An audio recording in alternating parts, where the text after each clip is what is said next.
श्रीमद् भगवद गीता अध्याय 5वां। राधे राधे, हरे कृष्णा। दोस्तों, आपकी दोस्त केशवी आप सभी को दंडवत प्रणाम करती है। दोस्तों, गीता के चौथे अध्याय में श्री कृष्ण ने ज्ञान, कर्म और संन्यास योग के बारे में बताया था और गीता के 5वें अध्याय में हम जानेंगे कि श्री कृष्ण इसमें कर्म और संन्यास योग के बारे में क्या बताते हैं।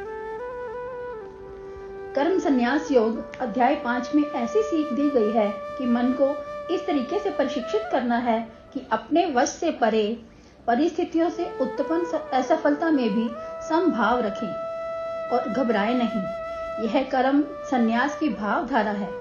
भाव यह होना चाहिए कि हमने अपनी ओर से अच्छा कर्म करने में कोई भी कसर नहीं छोड़ी और परिणाम जो भी होगा वह हमें मंजूर है।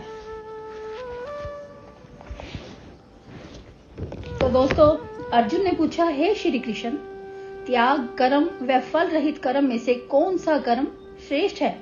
यद्यपि आपने इन दोनों ही कर्मों को श्रेष्ठ बताया है, लेकिन इनमें से भी कल्याणकारी कर्म कौन सा है, वह आप मुझे बताएं। अर्जुन द्वारा इस प्रकार पूछने पर भगवान श्री कृष्ण बोले, हे अर्जुन, त्याग कर्म व फल रहित दोनों ही श्रेष्ठ हैं। यद्यपि निष्काम कर्म साधना ही सरलता के कारण श्रेष्ठ होता है।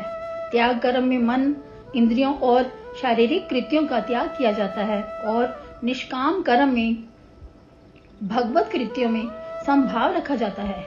इसी से यह श्रेष्ठ है। अतः हे पार्थ, जो प्राणी इस रहस्य को जानता है वह सुख दुख से रहित सन्यासी वृत्ति का होता है।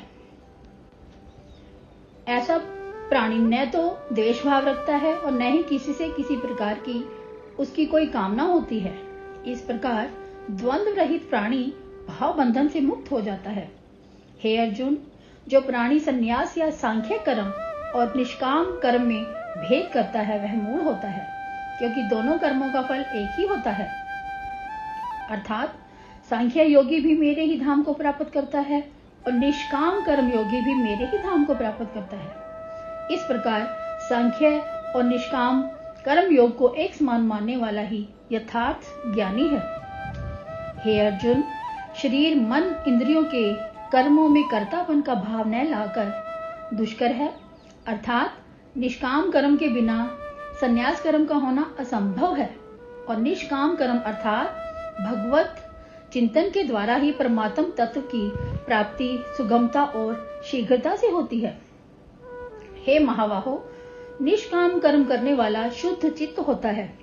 वह सभी जीवों में एक ही तत्व को मानकर निष्काम भाव से कर्म करता है और कर्मों से निर्लेप रहता है। हे पार्थ, तत्व ज्ञानी सभी कर्म करता हुआ भी उन कर्मों के प्रति आसक्त नहीं होता। अर्थात वह यह मानता है कि देखने, सुनने, स्पर्श करने, सूंघने, भोजन करने, चलने, शयन करने, सांस लेने, बोलने, त्यागने, स्वीकार करने, नयन खोलने, मूंदने आदि जितनी भी क्रियाएं हो रही हैं वह स्वतः हो रही हैं।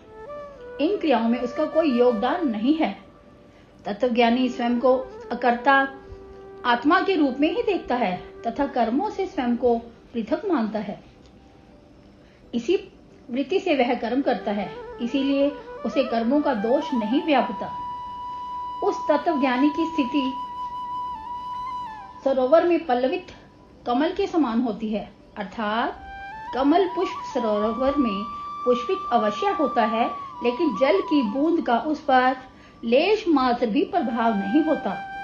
हे अर्जुन, तत्वज्ञ इंद्रिय, मन, बुद्धि, देह में अनासक्ति का भाव रखते हुए चित्त शुद्धि के निर्मित ही कर्म करता है और सुखी रहता है, और कामना से आसक्ति रखते हुए कर्म करने वाला कामी कर्म बंधन में बनता है। अतः आसक्ति रहित कर्म अर्थात निष्काम कर्म ही श्रेष्ठ है।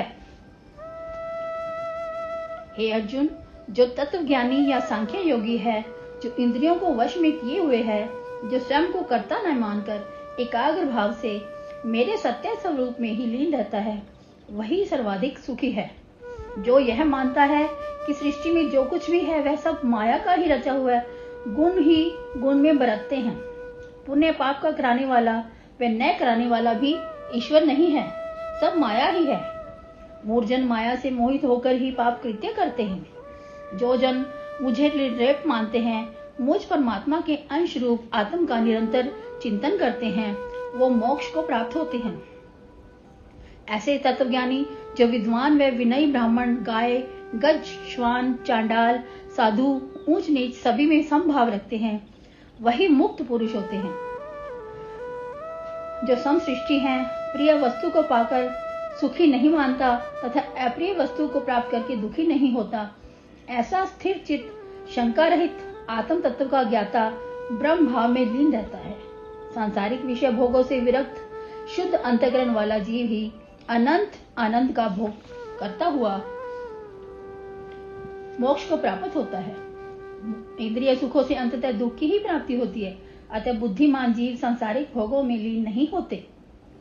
हे धनंजय, जिसने इस मानव शरीर में रहते हुए ही काम क्रोध पर विजय पा ली, वही सुखी है, वही योगी है। जो आत्मयोगी, आत्म सुखी, आत्मानंद, आत्मा के तेज से ही तेजस्वी है, वही ब्रह्म स्वरूप होकर ब्रह्म पद को पाता है। इसी तरह जिसके पापों का क्षय हो गया हो, जिसमें द्वैत भाव न रहा हो, जो सबके प्रति प्रेम भाव रखता हो, नित्य मेरे अंश आत्मा में ही रत रहता हो, जो शांत स्वभावी है, वही ब्रह्म तत्व को प्राप्त होता है। हे अर्जुन, जो सृष्टिगत प्रपंचों से विमुख होकर इंद्रियों को वश में करके भूमध्य की ध्यान केंद्रित कर प्राणवायु और अपान वायु को सम करके मन, बुद्धि, इंद्रियों को जीत लेता है और क्रोध रहित होकर जो निरंतर ब्रह्म का ध्यान किया करता है, उसे मुक्त हुआ जानना चाहिए। हे अर्जुन, जो मेरा भक्त होता है वह मुझे सर्वव्यापी मानता है, वह यज्ञ तप सभी जीवों में मुझे ही देखता है तथा आत्म स्वरूप का ज्ञान पाकर परम शांति पाता है। मैं ही उसकी दृष्टि में सब कुछ हूँ। वह सृष्टि के सभी पदार्थों मेरे ही दर्शन पाकर अखंड सुख को प्राप्त करता है।